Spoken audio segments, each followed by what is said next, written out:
Assalamualaikum warahmatullahi wabarakatuh. Waalaikumsalam warahmatullahi wabarakatuh.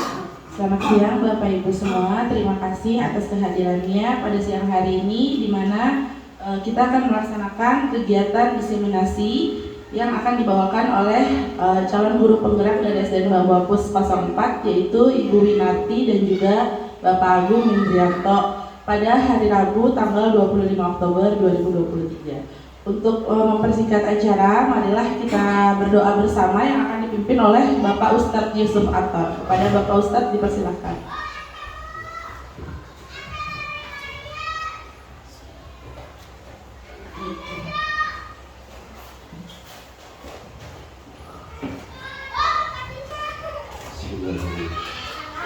Assalamualaikum warahmatullahi wabarakatuh. Yang saya hormati Ibu Kepala Sekolah, Ibu Siti Fatimah Ketua SPD, dan Ibu Wakil Kurikulum dan Kesiswaan, Ibu Mustia dan Ibu Irnawati SPD, juga teman-teman guru yang ada di sini. Marilah kita menabur harap dengan kita kepada Allah SWT agar kegiatan pada hari ini, yaitu aksi nyata modul 1.4 pengimbasan budaya positif CGP Angkatan 9 DKI Jakarta, yang insya Allah pada hari ini Bapak Agung Indrianto dan Ibu Wina semoga berjalan dengan baik dan lancar, dan ilmunya insya Allah nanti diberkahi oleh Allah SWT. Marilah kita berdoa bersama-sama. Astaghfirullahaladzim, astaghfirullahaladzim, astaghfirullahaladzim. Allahumma salli ala Sayyidina Muhammadin fil awwalin wal akhirin wa tabaraka min kulli ashabi rasulillah ajma'in. Amin Allahumma amin. Bismillahirrahmanirrahim. Hamdan syakirin, hamdan na'imin, hamdan biwabihi wa yukafi majid. Ya Rabbana lakal hamdu kama yanbaghi li atim sultanik. Allahumma ya fatahu ya alim, ya fatahu ya alim, ya fatahu ya alim. Ya Razzaq ya Karim tahlana qulubuna futa wa arifina. Ya Latif lam yaj'al tufina fiman nazar innaka latiful lam taj'al tufina wal muslimin. Allahumma ya Ghani ya Hamid ya Mubin ya Mu'id ya Rahim ya Wadud. Aghnina bi halalika an harumika wa bi ta'atika wa bi fadlika aman siwa. Allahumma astur li ummati Muhammad, Allahumma astur li ummati Muhammad, Allahumma aslih li ummati Muhammad, Allahumma bihaqqil Fatihah wa bi sawatil Fatihah wa bi karamatil Fatihah wa bi hujjatil Fatihah. Allahumma inni nas'aluka al-maktub bi nuril jannah bi nuril Fatihah. Rabbana dhalamna anfusana wa illam taghfir lana wa tarhamna lanakunanna minal khasirin. Rabbana atina fid dunya hasanah wa fil akhirati hasanah wa qina adzabannar wa qina adzabannar wa qina adzabannar. Subhanaka rabbil izzati amma yasifun. Wassalamun ala mursalin walhamdulillahi rabbil alamin. Bisyiril Fatihah. A'udzu billahi minasyaitonir rajim. Bismillahirrahmanirrahim. Alhamdulillahi rabbil alamin arrahmanir rahim maliki yaumiddin.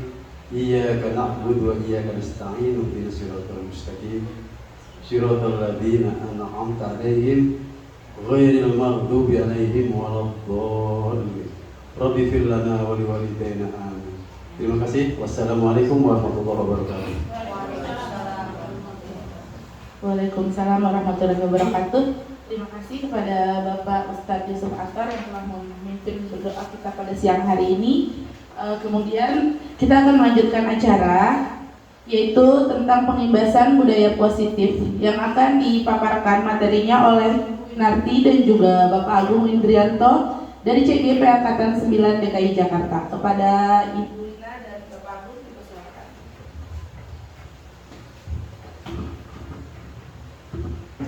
Baik, bismillahirrahmanirrahim. Assalamualaikum warahmatullahi wabarakatuh. Yang saya hormati Ibu Kepala Sekolah SDN Bambu Apus 04, Ibu Siti Fatimah Kurniasari MPD. Yang saya hormati Ibu Wakil Kepala Sekolah Bidang Kesiswaan Ibu Mustia SPD. Yang saya hormati Ibu Irnawati selaku Wakil Kepala Sekolah Bidang Kurikulum. Rekan-rekan guru sekalian, yang saya sangat hormati juga.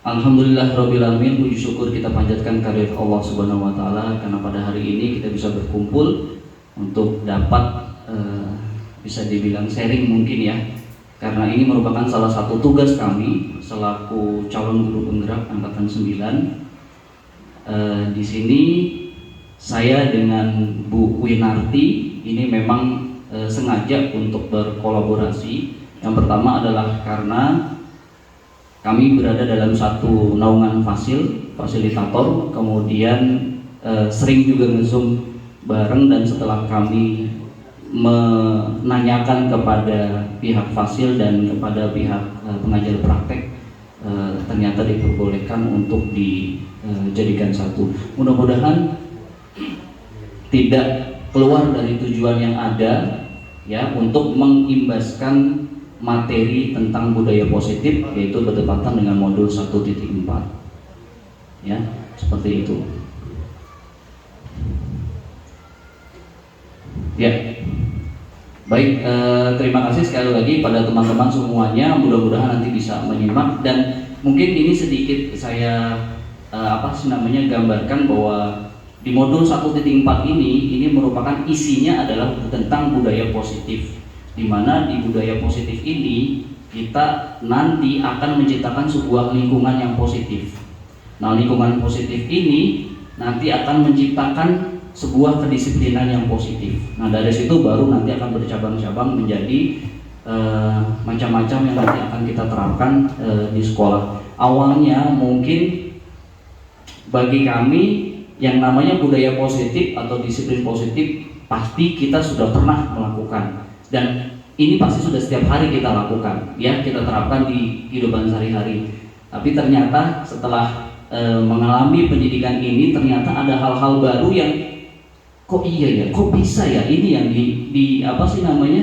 dipelajari gitu loh, sedangkan kita sendiri menganggap bahwasannya itu sudah kita terapkan, ternyata masih ada yang kurang untuk kita terapkan. Nah, untuk di slide berikutnya ini akan dijelaskan terlebih dahulu oleh Bu Winarti. Nanti saya akan menambahkan di pembahasan setelah Bu Winarti. Kepada Bu Winarti dipersilakan. Terima kasih Pak Agung. Izin Ibu. Assalamualaikum warahmatullahi wabarakatuh.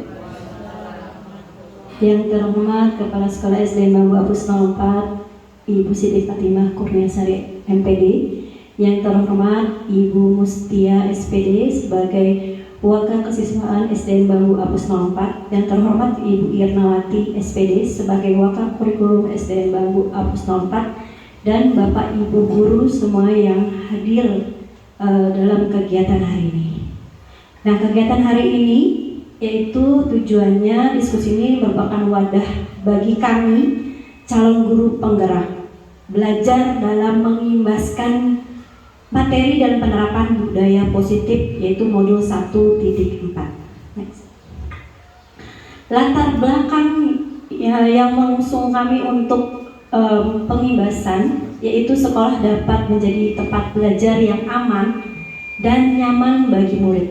Hal ini sejalan dengan pandangan Ki Hajar Dewantara bahwa pembelajaran di sekolah harus membawa murid menuju kebahagiaan tertinggi melalui konsep belajar yang bebas. Salah satu cara untuk mencapainya adalah dengan membentuk budaya positif. Membangun budaya positif di sekolah dapat dimulai dengan menciptakan keyakinan bersama antara guru dan murid, yang kemudian dijalankan bersama sebagai langkah awal menuju budaya positif di sekolah. Selain itu, dengan menerapkan prinsip restitusi, murid dapat dibimbing untuk mengembangkan disiplin positif sehingga menjadi murid yang mandiri. Nah, Bapak Ibu semuanya, rancangan aksi nyata modul 1.4 kami telah membuat rancangannya. Yang pertama yaitu mengawasi, merenungkan, dan mengevaluasi kesepakatan kelas yang telah ditetapkan. Berarti kondisinya itu di dalam kelas kita bersama siswa kita membuat peraturan lalu disepakati, terus nanti ujungnya akan menjadi keyakinan kelas. Lanjutnya mengedukasi sesama guru tentang konsep budaya positif. Yang selanjutnya berkolaborasi dengan kepala sekolah untuk menyebarkan informasi. Jadi dari konsep budaya positif yang sudah kita bentuk di kelas, lalu kita edukasikan bersama Bapak Ibu guru semuanya, menyamakan persepsi. Akhirnya kita meminta nih sama kepala sekolah berkolaborasi untuk menyebarkan informasi tentang apa saja budaya positif kita yang sudah kita tentukan di dalam kelas ataupun untuk di sekolah ya. Nah, selanjutnya mengkomunikasikan kepada murid mengenai kesepakatan kelas. Jadi kesepakatan kelas yang sudah kita bentuk di kelas, kita aplikasikan ke siswa. Itu kita komunikasikan baik dalam kelas atau pada saat kita apel yang sering Ibu Mustiah lakukan. Nah, itu seperti itu. Lalu membentuk kesepakatan bersama dengan murid merancang desain ruang kelas. Jadi setiap tahun ajaran baru kan Bapak Ibu guru sudah sering terbiasa kita merancang desain kelas kita mau dibuat tema seperti apa atau keadaan seperti apa sehingga membuat nyaman siswa kita untuk belajar. Lanjutnya menerapkan segitiga restitusi. Segitiga restitusi itu adalah jika siswa kita mengalami permasalahan, jadi kita menggunakan konsep dasar segitiga restitusi yang akan dijelaskan di selanjutnya. Next. Nah, pertama-tama yang kami lakukan berkoordinasi dengan Ibu Kepala Sekolah, memberitahukan kepada Kepala Sekolah mengenai inisiatif budaya positif. Memohon persetujuan Kepala Sekolah untuk mengadakan sosialisasi budaya positif kepada rekan-rekan sejawat yang sekarang alhamdulillah sudah disetujui oleh ibunya ya Bu. Akhirnya hari ini terwujud, kita berkolaborasi bareng-bareng di sini untuk sosialisasi budaya positif. Nah, ini sebenarnya surat undangannya Ibu. Ya. Next. Kami berdua, saya dengan Pak Agung mengucapkan terima kasih atas dukungan dan kolaborasi yang diberikan oleh kepala sekolah, para pendidik, tenaga pendidikan yang telah turut serta mendukung kelancaran dan keseluruhan proses pembelajaran guru penggerak. Nah, Bapak Ibu, kita masuk ke materi. Materi kami yang akan kami jelaskan dalam kegiatan hari ini yaitu konsep materi budaya positif modul 1.4, itu ada 6 poin. Yang pertama, disiplin positif dan nilai-nilai kebajikan universal. Yang kedua, motivasi perilaku manusia. Yang ketiga, keyakinan kelas. Yang keempat, kebutuhan dasar manusia. Yang kelima, posisi kontrol seorang guru. Keenam, segitiga restitusi. Saya akan mencoba memaparkan untuk poin yang pertama yaitu budaya positif. Budaya positif itu ada perwujudan dari nilai-nilai atau keyakinan universal yang diterapkan di sekolah. Budaya positif dapat diwujudkan dengan penerapan pembiasaan baik 5S yang sering kita lakukan ya Bapak Ibu. Kita sudah membentuk piket dari Senin sampai Jumat untuk penerapan 5S yaitu senyum, sapa, salam, sopan, dan santun. Lalu kita juga menerapkan disiplin, tanggung jawab, motivasi perilaku manusia, posisi kontrol guru, membuat keyakinan kelas, serta penerapan restitusi masalah. Disiplin positif dan nilai-nilai kebajikan universal. Cara penerapan pembelajaran yang menumbuhkan kesadaran nilai kebajikan. Nah, di sini ini kita menerapkan ke siswa itu kita kan penerapan dasar. Apalagi siswa SD, jadi kita menumbuhkan gimana nih cara kesadaran nilai kebajikan apa saja yang kita berikan ke siswa supaya output dari SDN Bambu Apus 04 itu lebih kuat karakternya, nilai kebajikannya apa saja. Nah, dengan harapan apa yang sudah kita terapkan setiap hari, setiap saat, bahkan setiap detik ya, kita nggak berhenti-berhentinya mengingatkan ke siswa untuk menumbuhkan kesadaran nilai kebajikan, harapannya agar dapat mengontrol diri dalam berbagai kegiatan. Jadi di sini juga kita dapat memahami disiplin positif tanpa adanya paksaan dari orang lain. Jadi kesadaran intrinsik. Kan biasanya kita gini, kalau sama anak-anak kadang kan agak sedikit memaksa ya, Bu. Misalkan ayo cepat baris turun gitu dari atas. Nah itu kan sebenarnya pemaksaan. Nah, gimana caranya supaya anak kita tuh nggak dipaksa, tapi sudah kesadaran sendiri. Mereka turun ke bawah, mengikuti apel, mengikuti kegiatan kita dari hari Senin sampai Jumat tanpa kita berteriak-teriak gitu. Nah, itu menumbuhkan rasa itu ke anak. Jadi dari diri sendiri, oh ya, kalau aku misalkan nggak turun, mungkin nanti kegiatan sekolah tidak berjalan lancar. Itu kesadaran dari diri sendiri. Terus kayak misalkan pembiasaan rohis, kan kalau pagi setiap Jumat anak-anak juga kan kita sama ya, kita bawa untuk mereka mengikuti kegiatan sholat duha. Nah, itu kita memberikan motivasi, memberikan betul impact itu. Dengan ketidaktaatan mereka, boleh kita memberikan impact ke mereka, ngasih tahu, ini kalau kamu tidak sholat, tidak menjalankan sholat, nanti kamu akan tidak masuk surga atau apa. Itu nggak apa-apa, itu impact namanya, istilah kita positif dan negatifnya kita berikan ke anak. Nah, dengan harapan seperti itu ada kesadaran diri, oh aku kan nanti insya Allah pengen masuk surga dan sebagainya.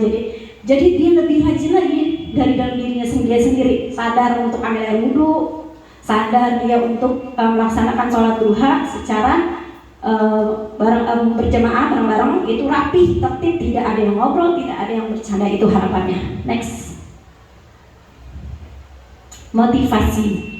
Nah, kalau kata motivasi menurut Kamus Besar Bahasa Indonesia ya Bapak Ibu, mungkin Bapak Ibu sudah memahami dan mengerti. Pengertiannya adalah dorongan yang timbul pada diri seseorang secara sadar atau tidak sadar untuk melakukan suatu tindakan dengan tujuan tertentu. Sementara itu, dalam psikologi, pengertian motivasi adalah usaha yang dapat menyebabkan seseorang atau kelompok orang tertentu tergerak melakukan sesuatu karena ingin mencapai tujuan yang dikehendaki atau mendapat kepuasan dengan perbuatannya. Jadi yang tadi, jadi ada intrinsik dan dari dalam diri dan dari luar. Jadi pengaruhnya itu supaya kadang-kadang kita juga berbuat sesuatu itu ada keinginannya ya Bu ya, gitu. Nah, jadi keinginan tersebut bisa dari diri sendiri, bisa dari lingkungan yang kita tadi sudah tanamkan budaya positif. Jadi terbangun dari situ motivasinya. Next, motivasi perilaku manusia ada 3 Bapak Ibu. Menghindari ketidaknyamanan lingkungan. Maksudnya di sini adalah biasanya kita dalam suatu lingkungan, ini terkait kelas ya, kelas. Nah, anak itu harus nyaman di dalam kelas. Biasanya anak kalau tidak nyaman, dia akan menghindari. Kita sering kadang menemukan anak bad mood, nggak enak gitu, maksudnya istilahnya sama temennya tiba-tiba tadinya dekat menjauh gitu ya. Itu mungkin karena dia menghindari, rasa tidak nyamannya timbul. Jadi itu dari situ kita menciptakan sirkulasi kelas, situasi kelas agar siswa kita menjadi nyaman. Yang kedua, mendapatkan penghargaan dari orang lain. Nah, siswa kita itu perlu juga mendapatkan penghargaan, tapi bukan berarti barang atau piala.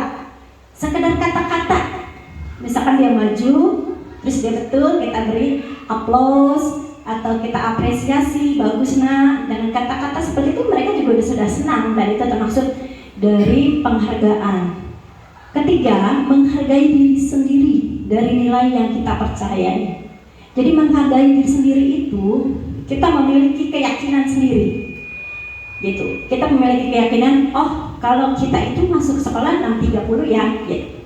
Nah, itu keyakinan kita sendiri dan kita menghargai itu. Maka kita datangnya misalkan lebih awal sebelum jam 6.30. Seperti itu contohnya. Next. Saya masuk ke berikutnya, yaitu keyakinan kelas. Keyakinan kelas mengarah pada penciptaan budaya sekolah yang positif. Ketika semua warga sekolah memahami dan mematuhi nilai-nilai yang sama, hal ini menciptakan lingkungan yang mendukung pertumbuhan dan perkembangan siswa serta kolaborasi yang efektif. Selanjutnya, peran guru penting untuk terwujudnya keyakinan kelas. Menerapkannya di kelas yaitu dengan melakukan kesepakatan kelas secara bersama-sama serta menerapkannya di kelas secara terus-menerus. Next. Cara membuat keyakinan kelas. Yang pertama, periksa daftar prinsip moral yang telah dikembangkan secara kolektif. Maksudnya sebelumnya itu adalah peraturan kelas, Bu. Contoh misalkan, siswa datang ke kelas mengucapkan salam. Kan itu peraturan kelas.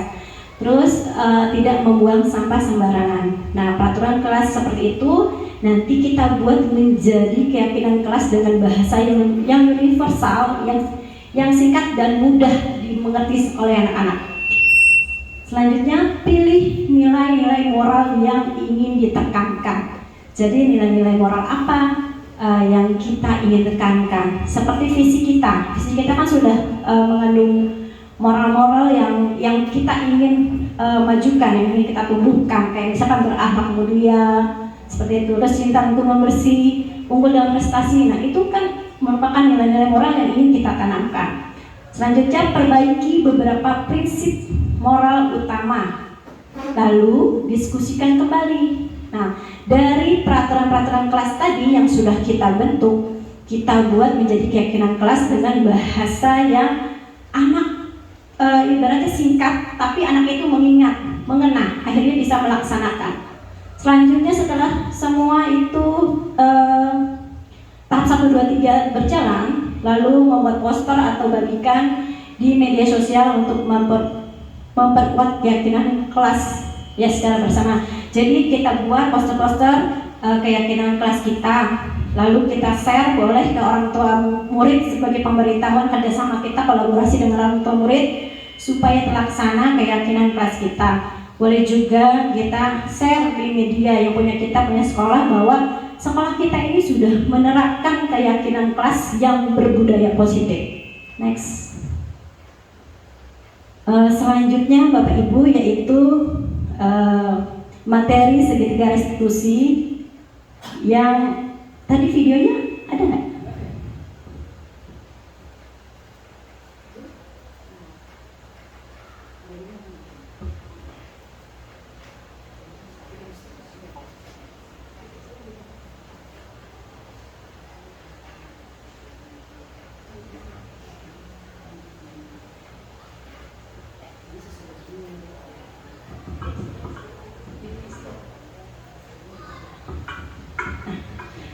Lanjut ya Bapak Ibu, itu bagaimana pembentukan keyakinan kelas, yaitu lebih konseptual daripada aturan. Jadi bahasanya tadi saya bilang lebih universal. Terus merupakan pernyataan yang bersifat universal, dirumuskan dalam kalimat afirmatif, ringkas sehingga mudah diingat, disesuaikan dengan situasi kelas dan sekolah agar dapat diterapkan dengan mudah. Lalu melibatkan seluruh anggota kelas saat penyusunan. Jadi semua anak hadir, lalu menyepakati bersama keyakinan kelas. Nah, ini contoh video saya waktu membuat penerapan keyakinan kelas sekolah.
Bapak Ibu guru semua, yang tadi terakhir adalah video penerapan keyakinan kelas. Jadi saya membuat kesepakatan bersama dengan anak-anak di kelas supaya budaya positif tersebut bisa kita tanamkan terus secara terus-menerus, tidak hanya sehari, 2 hari ataupun seminggu, tapi terus sepanjang siswa kita belajar di kelas kita.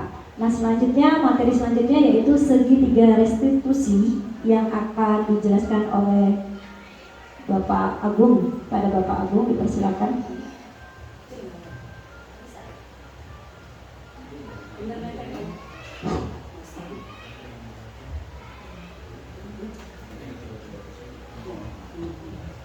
Ya, baik. Yes. Baik, terima kasih Bu Winarti. Saya akan melanjutkan tentang materi yang ada di dalam budaya positif. Benar itu? Oke. Ya, jadi ketika kita ingin menciptakan sebuah budaya positif yang ada di sekolah, kita juga perlu mengetahui sebenarnya posisi kita tuh sebagai seorang guru itu adalah sebagai apa, ya. Ini juga yang ketika kemarin kami melakukan pendidikan guru penggerak, jadi lebih tergambar tentang posisi kami sebagai seorang guru. Nah, yang pertama yaitu adalah posisi penghukum, kemudian yang kedua adalah posisi pembuat rasa bersalah, ya. Kemudian yang ketiga posisi sebagai teman, yang keempat adalah pemantau, dan yang kelima itu baru adalah sebagai seorang manajer, ya. Jadi tidak cuma di dalam dunia perusahaan, ternyata seorang guru pun itu juga bisa dituntut sebagai seorang manajer, ya. Silakan lanjut. Ya, yang pertama yaitu yang kita bahas adalah sebagai seorang penghukum, di mana di sini guru menggunakan hukuman untuk mengontrol perilaku murid. Nah, hukuman ini diberikan dapat berupa hukuman positif maupun verbal, ya. Mungkin kalau dulunya itu kita sering menjumpai anak itu sering disuruh push up, kemudian lari, mengelilingi lapangan dan sebagainya, itu termasuk ke dalam posisi kontrol sebagai penghukum. Boleh dilanjut, Bu? Yang kedua yaitu adalah posisi kontrol sebagai pembuat rasa bersalah. Nah, kalau jujur ini saya pernah melakukan ini, ya, punya sebagai posisi pembuat rasa bersalah. Dimana pada posisi ini biasanya guru akan bersuara lebih lembut, ya.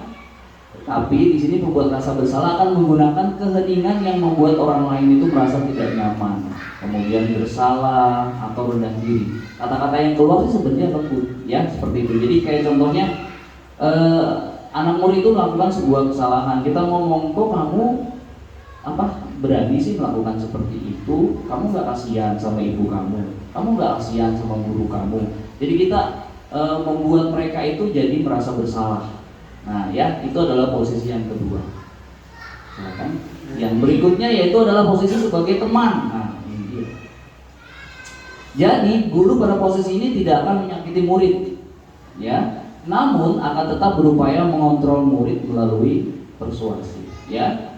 Dimana posisi teman pada guru biasanya bisa negatif, bisa juga positif, ya. Positif di sini berupa hubungan baik yang terjalin antara guru dengan murid, betul sekali, ya. Memang ada positif tapi ada juga negatif, dimana guru di posisi teman menggunakan hubungan baik dan humor untuk mempengaruhi seseorang. Ketika kita memang terlalu dekat dengan siswa yang dianggap kita itu sebagai teman mereka, itu nanti akan membuat mereka itu seolah-olah bisa bertindak kita itu sepantaran dengan mereka, ya. Jadi menganggap bahwa apa yang sudah disepakati, yang seperti tadi ya, keyakinan ataupun peraturan kelas, jadi dianggap bisa dilanggar suatu waktu. Jadi ini juga termasuk salah satu posisi kontrol guru sebagai teman. Lanjut.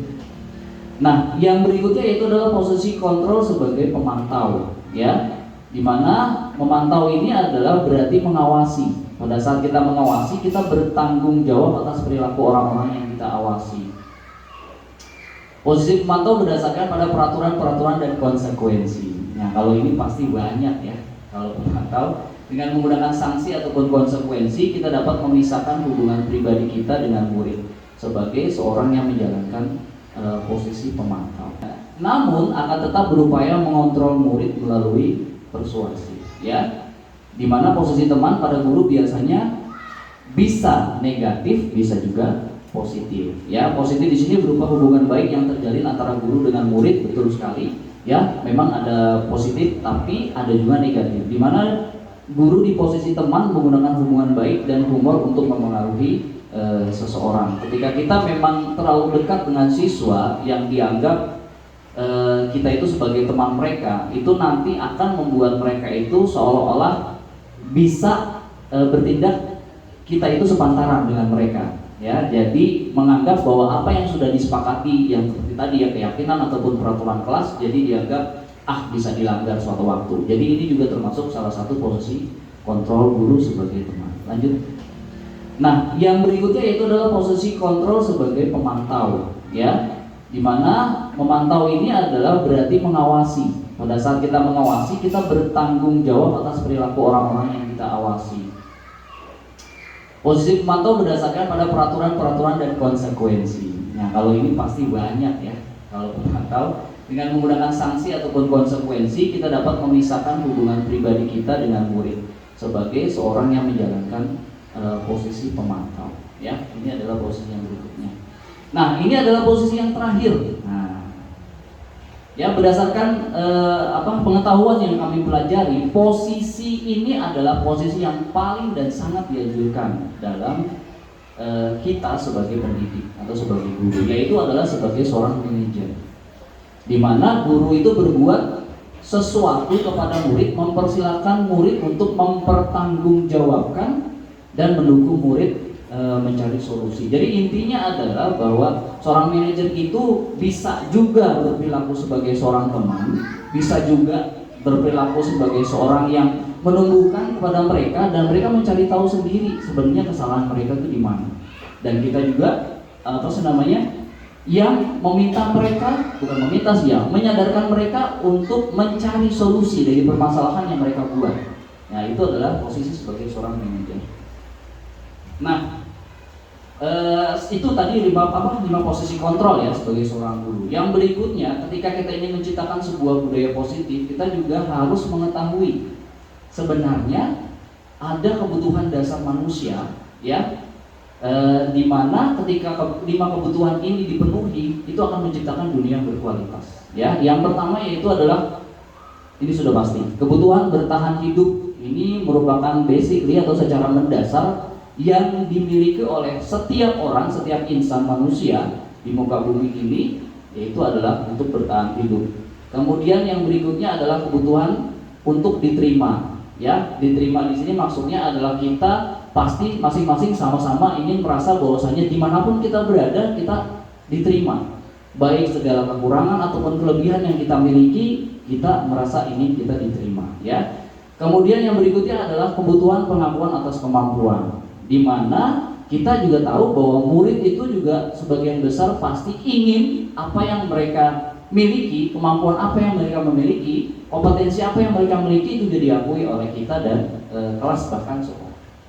Kemudian ada kebutuhan kebebasan. Ya, jadi memang kita sering ya mengalami bahwasanya siswa itu di dalam kelas juga kadang mungkin merasa boring atau bosan, yang sehingga membuat mereka itu lebih sering untuk ke toilet dan sebagainya. Itu juga sebenarnya adalah basicnya adalah bahwa mereka itu sebenarnya ingin bebas ya, ingin bebas walaupun itu tidak dalam jangka waktu yang lama. Dan yang terakhir yaitu adalah kebutuhannya itu adalah kesenangan. Nah, jadi kesenangan di sini kalau kita sebagai guru, kita juga bisa diibaratkan kalau kita mengajar, diupayakan bahwa kita itu membawa kesenangan bagi siswa. Karena ketika kita membawa kesenangan, maka siswa itu juga dia akan senang untuk berada di dalam kelas, dia juga senang untuk mengikuti proses pembelajaran, dan pastinya nanti senang juga ketika mereka menerima hasil yang sudah mereka lakukan atas jeripayah mereka. Silakan dilanjut dulu. Nah, ini adalah gambaran secara detailnya, di mana kebutuhan bertahan hidup ini adalah yang bersifat fisiologis yang meliputi kesehatan, rumah, makanan, termasuk kebutuhan biologis, ya, dimana merupakan bagian dari kebutuhan bertahan hidup.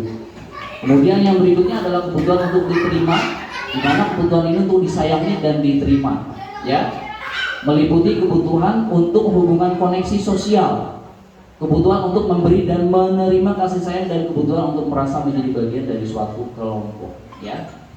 Silakan lanjut. Kebutuhan pengakuan atas kemampuan juga tadi sudah diutarakan bahwa kebutuhan ini meliputi keinginan untuk dianggap berharga, bisa membuat perbedaan, kemudian bisa membuat pencapaian, kompeten atau mampu, serta diakui dan dihormati.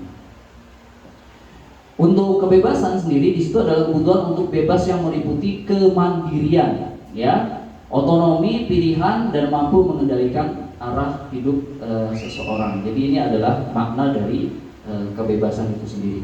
Yang berikutnya, Bu Dwi, yaitu adalah kesenangan, di mana kesenangan itu kebutuhan untuk mencari kesenangan, di mana di kelas mungkin kita sering bermain, kemudian mengajak siswa juga untuk enjoy, itu pun tertawa, ya, dan sebagainya yang membuat mereka senang.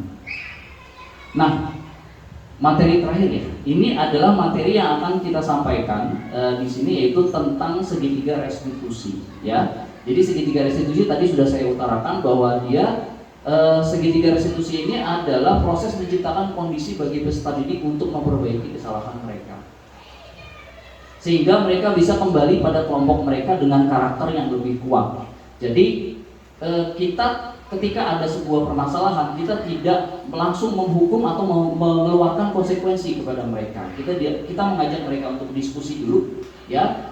Kemudian kita mengajak mereka untuk sharing, kita meminta mereka untuk mencari tahu sebenarnya kesalahan mereka itu apa, dan terakhir baru kita akan meminta mereka atau mencari ataupun sharing kepada mereka bagaimana cara mereka untuk memperbaiki permasalahan itu, sehingga suatu saat dia bisa diterima di kelasnya kembali. Nah, segitiga restitusi itu terdiri dari 3. Yang pertama itu adalah menstabilkan identitas, ya. Kemudian yang kedua, validasi tindakan yang salah, dan yang ketiga itu adalah menanyakan keyakinan, ya. Ini adalah untuk hubungan segitiga restitusi. Silakan boleh dilanjut.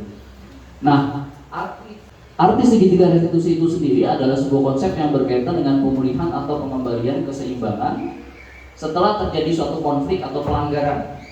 Ini pasti sering ya di sekolah, ya. Dalam pendidikan, restitusi seringkali diterapkan sebagai metode untuk menangani konflik antar siswa atau dalam pengaturan kelas guna membangun hubungan yang positif dan memperbaiki kesalahan. Dengan demikian, konsep restitusi menekankan pentingnya memperbaiki kerugian atau kerusakan yang terjadi sebagai langkah untuk memulihkan keadaan yang seharusnya itu secara definisinya seperti itu. Nah, karakteristik dari segitiga restitusi itu adalah belajar dari kesalahan daripada mengganti, ya. Kemudian yang kedua, mengembalikan hubungan yang telah rusak. Kemudian menawarkan, bukan memaksa. Kemudian kesempatan untuk berintrospeksi. Kemudian menemukan kebutuhan mendasar yang menjadi dasar tindakan. Kemudian menitik beratkan pada karakter daripada perilaku. Dan yang terakhir itu memperkuat dan menitik beratkan kepada solusi ataupun sebuah permasalahan sebuah pemecahan dari permasalahan. Silakan lanjut. Nah, ini saya sudah lakukan di kelas saya, yaitu ada satu kasus. Yang pertama yaitu anak yang bernama Denis ini terlihat sering mengganggu temannya saat sedang belajar, sehingga membuat kelas menjadi gaduh. Awalnya pada saat kejadian tersebut, saya sendiri sudah meminta seluruh siswa itu untuk mencoba untuk tertib terlebih dahulu, ya, karena memang saat itu mereka sedang asik diskusi, sehingga anak yang bernama Denis ini mungkin lupa dan sebagainya, sehingga mengakibatkan teman-temannya gaduh dalam satu kelas. Boleh dilanjutkan dulu. Denis, sudah tahu apa belum ambil sekarang? Nah,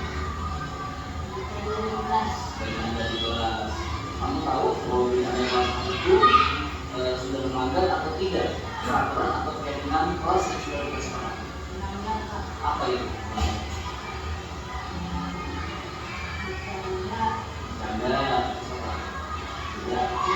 Tidak tertib di kelas. Bagus sekali. Kamu sudah paham. Bapak juga tahu sih memang sulit buat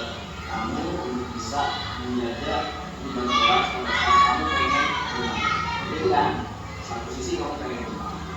Nah, kira-kira kalau menurut kamu ke depannya supaya kamu bisa lebih tertib, apa caranya?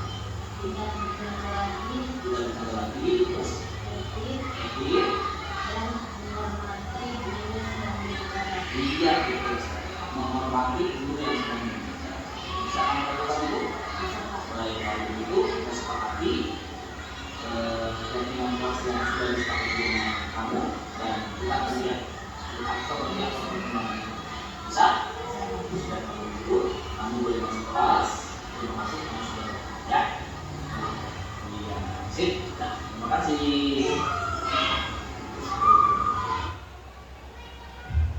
Baik, terima kasih. Boleh dilanjut. Saya Muhammad Deni Sebulan, saya dari kelas 4. Saya senang sekali berdiskusi dengan Pak Agung tentang ketertiban kelas. Semoga saya dapat lebih menjaga ketertiban kelas. Assalamualaikum warahmatullahi wabarakatuh. Baik, terima kasih. Ini adalah contoh kasus yang pertama di mana memang saya mempraktikkan segitiga restitusi. Walaupun ini masalahnya memang tidak besar, tapi saya coba untuk terapkan segitiga restitusi itu di dalam kelas sehingga mengakibatkan si anak ini alhamdulillah bisa lebih tertib ya dalam kelas. Dan yang contoh kasus yang kedua yaitu adalah atas nama Nuril, di mana dia sering terlihat tidak mengerjakan tugas yang diberikan guru. Setiap saatnya tugas itu dikumpulkan. Nah, si anak ini sering menghindar dari tugas, entah itu tidak masuk, entah itu alasan katanya lupa, ketinggalan dan lain sebagainya. Ini paling sering mengalami kata semua. Ya pasti sering mengalami ini. Sehingga si Nuril ini memang sering saya tegur ya. Nah, ini adalah diskusi saya dengan Nuril, kurang lebih hampir sama. Panggil ke sini sekarang.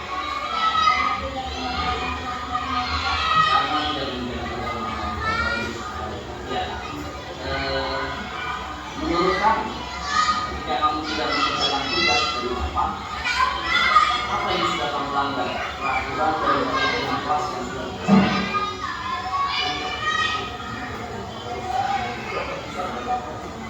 Dan tidak langgar langsung memakai waktu ya.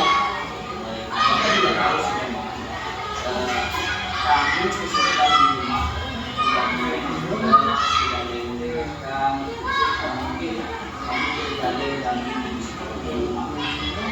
Jadi itu kedepannya menurut kamu. Bagaimana kira-kira menurut kamu cara kamu menyelesaikan dan cara kamu bisa menjalankan keyakinan kelas yang sudah dilaksanakan.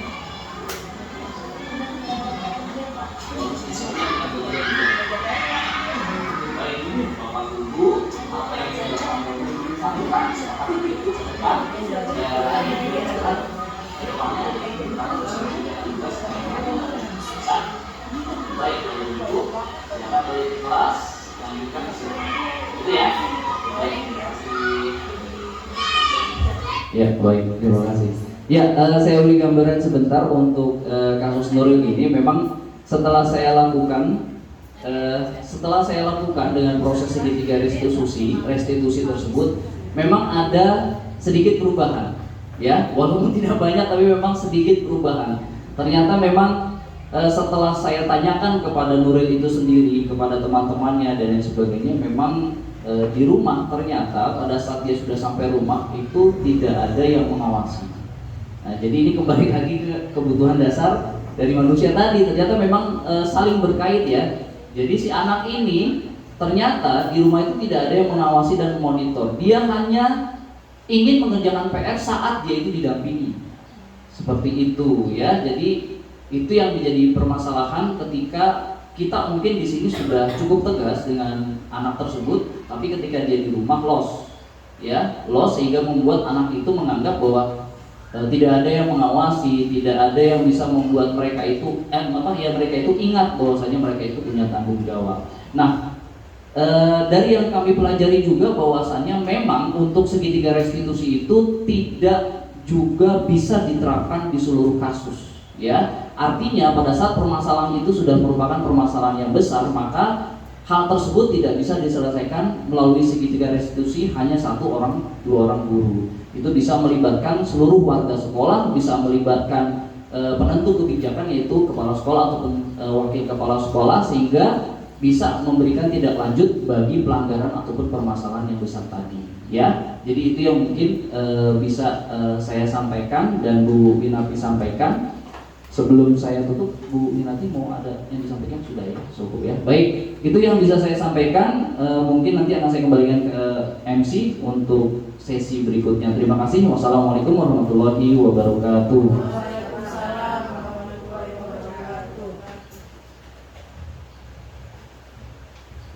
Baik, terima kasih kepada Ibu Winarti dan Bapak Agung yang sudah membukakan pikiran kita semua, di mana guru-guru yang selama ini berpikiran masih dengan budaya positif yang lama bisa menuju ke budaya positif yang baru. Luar biasa dong, beri tepuk tangan dulu Bapak Ibu untuk pemaparan dari presentasinya yang sangat luar biasa pada siang hari ini.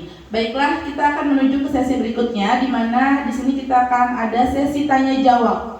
Bapak dan Ibu guru diberi waktu kira-kira untuk bertanya dan nanti akan dijawab oleh Ibu Winarti maupun Bapak Agung. Kepada Bapak dan Ibu guru yang ingin bertanya, dipersilakan. Oke, silakan Ibu Irmawati selaku Wakil Kurikulum ingin bertanya.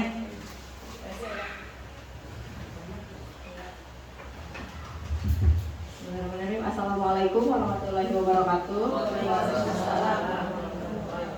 Ya, sebelumnya saya mengucapkan terima kasih kepada Pak Agung dan Bu Wina yang sudah menyampaikan materi yang begitu luar biasa, super sekali pokoknya ya, tentang penerapan budaya positif.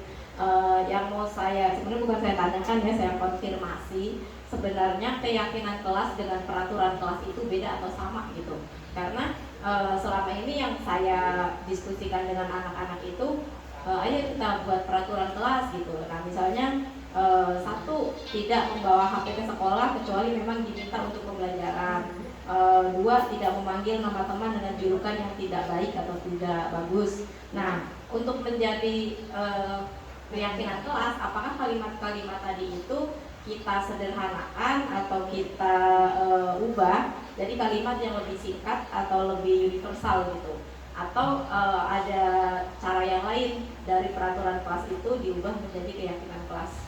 Saya kira itu pertanyaan saya, Bu Wina dan Pak Agung. Terima kasih. Wassalamualaikum warahmatullahi wabarakatuh. Oke, baik, kita akan tampung dulu atau langsung dijawab Bu Wina dan Pak Agung? Nanti aja Satu lagi untuk menanya. Oh, silahkan Ibu Dwi Nur Sasyati.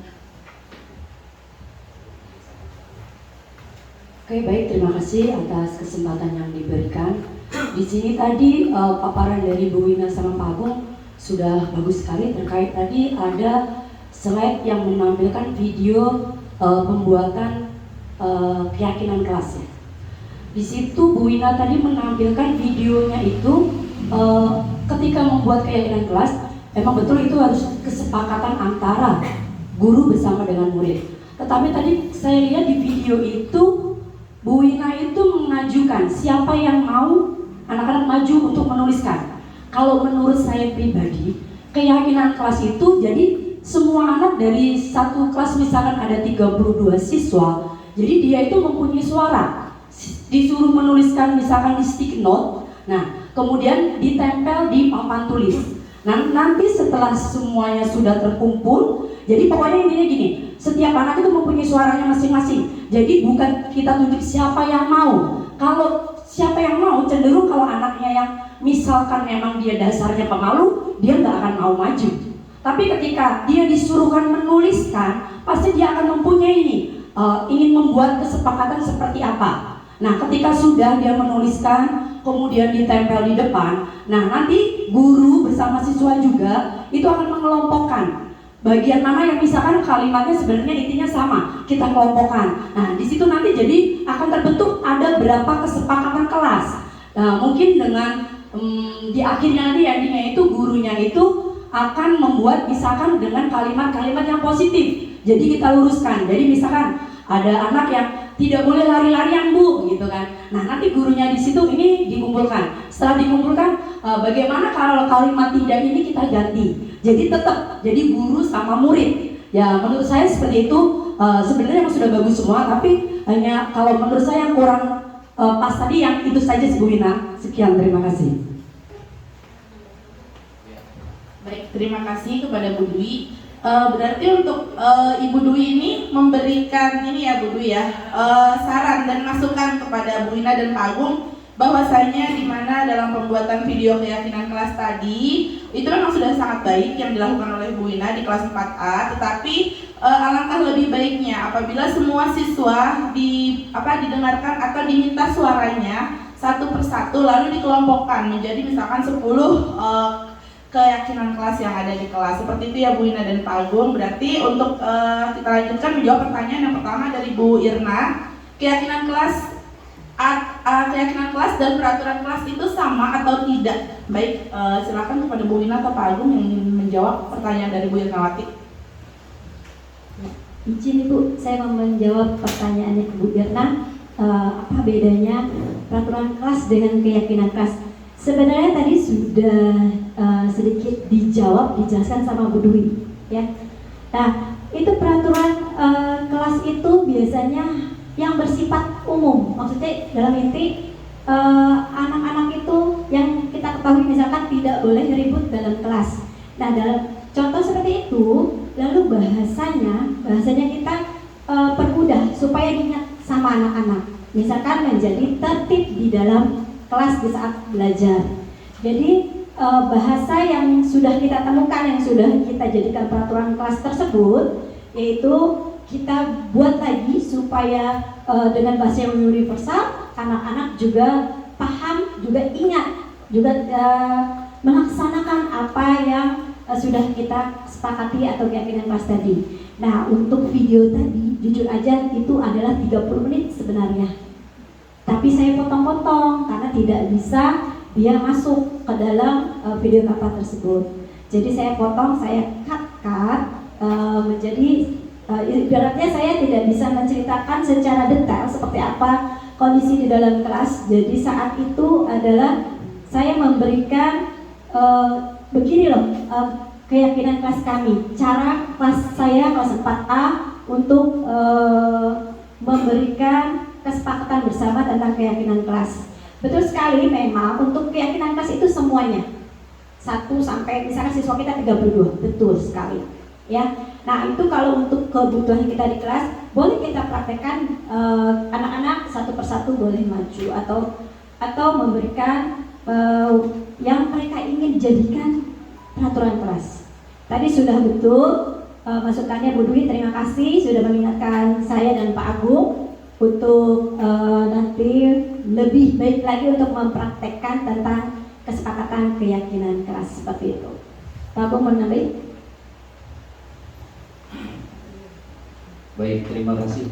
Saya ingin coba sedikit menambahkan, sebenarnya memang betul apa yang sudah diutarakan oleh Bu Winarti bahwa keyakinan kelas itu memang kalau secara kata sekilas memang kita sulit membedakan mana yang disebut dengan peraturan dan mana yang disebut dengan keyakinan. Tapi ketika kami mempelajarinya bahwa ada satu garis merah atau benang merah di mana kalau kita ingin membuat keyakinan kelas, isi dari keyakinan kelas tersebut adalah nilai-nilai kebajikan yang bersifat universal, ya. Dan ketika kita ingin menuangkan dalam sebuah tulisan, berarti itu harus dalam kalimat yang positif. Jadi tidak boleh ada kata-kata tidak boleh juga ada kata-kata jangan.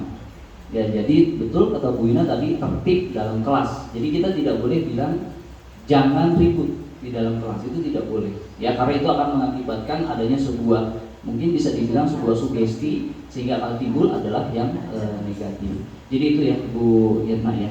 Nah, kemudian yang kedua yaitu adalah tentang video ya. Ya betul, memang di video itu memang dipotong ya, jadi tidak bisa memang mengalami hambatan. Dari kemarin itu ketika ingin memasukkan video itu di Canva memang cukup lama, bahkan membutuhkan waktu lebih dari 12 jam ya Bu Ina ya kalau nggak salah. Ya, jadi terpaksa kita potong.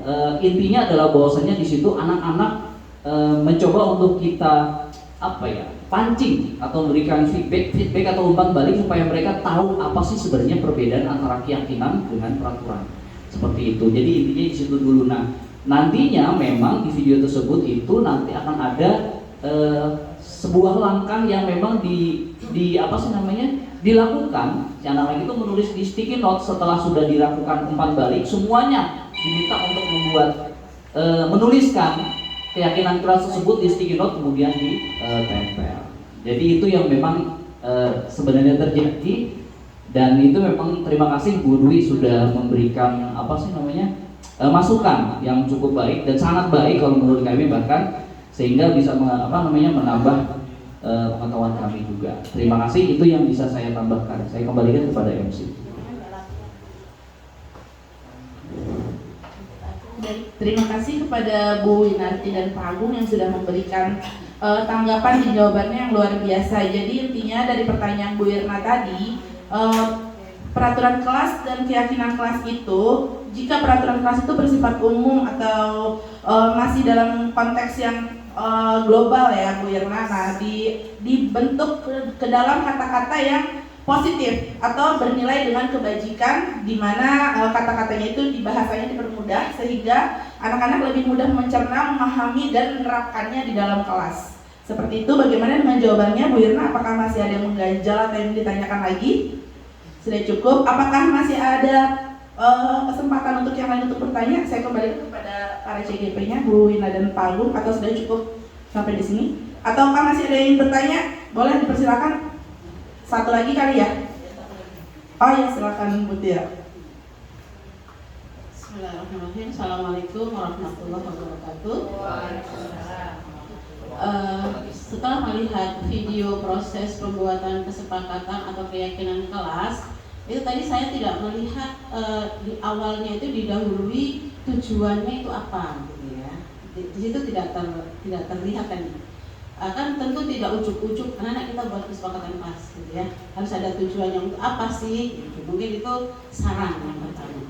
Yang kedua, pertanyaan saya adalah jika di dalam keyakinan kelas yang dibuat itu ada hal-hal yang tidak tercover, apakah bisa ditambahkan oleh guru atau guru memancing, gitu ya? Guru memancing hal yang tidak tercover, yang tidak disampaikan oleh anak-anak di kelas itu. Terima kasih. Assalamualaikum warahmatullahi wabarakatuh. Waalaikumsalam warahmatullahi wabarakatuh. Terima kasih Bu Tia atas pertanyaannya. Bagaimana Bu Wina dan Pak Agung langsung dijawab saja ya untuk pertanyaan terakhir. Sudah di stop ya. Jadi jika ada yang tidak tercover dari inspirasi anak-anak ke-32 siswa kita, apakah bisa kita pancing ataukah kita langsung menambahkannya saja di dalam keyakinan kelas di kelas kita? Silakan Bu Wina atau Pak. Ya, terima kasih. Izin Bu Tia menjawab untuk masukan dari Bu Tia. Saya terima kasih. Itu sangat bagus sekali. Seharusnya saya juga memberikan tujuan-tujuan untuk dibentuknya keyakinan kelas. Itu dulu sekali. Nah, terus tadi ada pertanyaan, jika dari keyakinan kelas kita yang sudah kita sepakati tetapi tidak mengcover nih, gitu kan, kita misalkan hanya membentuk 10. Nah, kita sebagai guru boleh memberikan pertanyaan pemantik kepada siswa agar apa yang kita inginkan tercover. Misalkan kita pengennya merujuk pada visi kita, itu boleh. Kayak yang saya lakukan juga, saya ingin anak-anak itu berakhlak mulia, jadi kita memberikan kata-kata pemantik ke mereka. Jadi mengkerucutkan. Jadi supaya apa yang kita inginkan itu juga terwujud. Jadi anak-anak tuh bisa, ini gitu, nah pas dengan apa yang kita ingin wujudkan di kelas begitu Bu.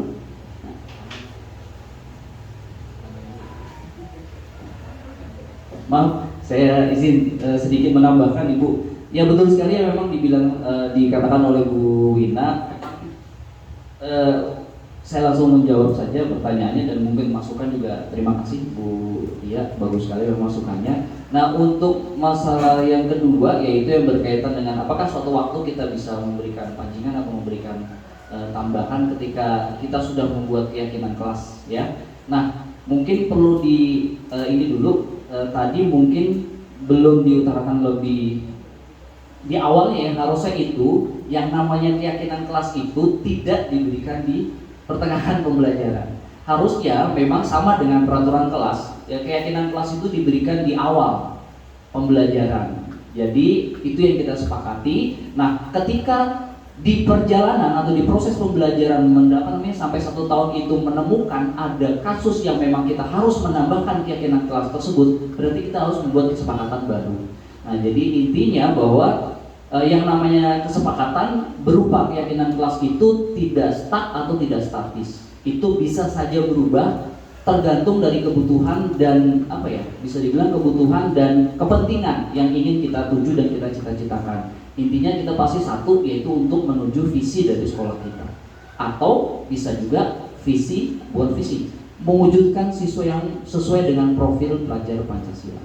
Jadi itu sebenarnya tujuannya. Baik, itu saja Bu Tia, terima kasih. Oke, baik, terima kasih Pak Agung dan Bu Wina yang sudah memberikan jawabannya untuk pertanyaan dari Bu Tia. Jadi bahwa jika belum ada yang tercover itu bisa ditambahkan ya Bu Tia, bisa diberikan pertanyaan pemantik dari guru di kelas sendiri, atau sebenar sekali dengan yang dikatakan oleh Pak Agung, jika seiring berjalannya waktu kita melihat ternyata keyakinan kelas kita ini harus ditambah, berarti itu bisa, karena keyakinan kelas itu pada hakikatnya memang fleksibel, tidak statis tetapi dinamis. Seperti itu. Bagaimana Bu Tia? Apakah ada pertanyaan? Baik, setelah ini kita akan mengisi refleksi kegiatan yang akan dikirimkan linknya oleh Ibu Winarti di grup mana ya Bu? Berkah ya, Bambu Hapus Berkah. Bapak dan Ibu dipersilakan bisa nanti atau sekarang Bu Winarti? Nanti aja. Nanti bisa, yang penting jangan lupa, nanti tolong diisi link refleksinya.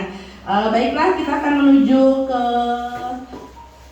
kegiatan berikutnya, yaitu penguatan dari Ibu Kepala Sekolah kita kepada Ibu Siti Fatimah Kurniasari MPD, dipersilahkan.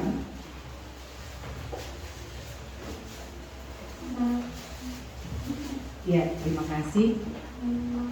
Bismillahirrahmanirrahim. Assalamualaikum warahmatullahi wabarakatuh. Alhamdulillahirabbil alamin wa bihi nasta'in ala umuri dunya waddin. Wassalatu wassalamu ala asrofil anbiya'i wal mursalin wa ala alihi wa ashabihi ajmain, amma ba'du. Yang saya hormati Ibu Mustia SPD dan Ibu Irnawati SPD selaku Waka Kesiswaan dan Waka Kurikulum, serta yang sekarang punya hajat yaitu CGP Angkatan 9 yaitu Bapak Agung Windrianto SSI dan Ibu Winarti SPD, serta Bapak Ibu Guru SD Bambu Hapus 04. Puji syukur kita panjatkan kehadirat Allah yang mana kita diberikan nikmat sehat sehingga kita dapat berkumpul dalam rangka pengimbasan budaya positif CGP Angkatan 9. Tadi Bapak Ibu kita ucapkan selamat, bahkan kita kasih tepuk tangan dulu kepada CGP kita yang luar biasa, yang menemukan mengimbaskan budaya positif yang harusnya dilakukan di sekolah, karena budaya positif itu wajib dilakukan untuk membentuk karakter pelajar Pancasila dengan apa? Perilakunya konsisten dari guru itu sendiri.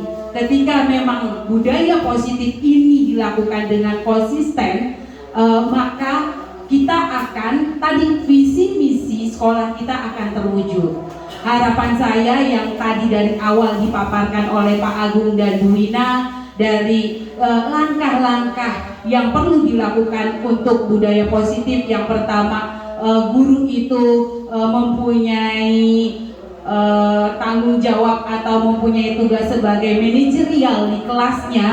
Dia dapat menjadi manajer, dapat mengontrol kelasnya dengan baik. Bahkan tadi kesepakatan bermuaranya keyakinan, nah itu juga harus dilakukan. Dari, kalau saya tadi menyimpulkan dari kesepakatan yang pasti dilakukan di awal, dia muaranya ketika dia sudah disepakati apa yang aturan di kelas, pasti akan muncul keyakinan dari dalam diri siswa, yang tujuannya keyakinan dari dalam akan melakukan keyakinan atau kesepakatan itu sendiri yang tidak akan dipaksa, itu yang akan kita galakan di sekolah kita. Tetapi memang tidak mudah.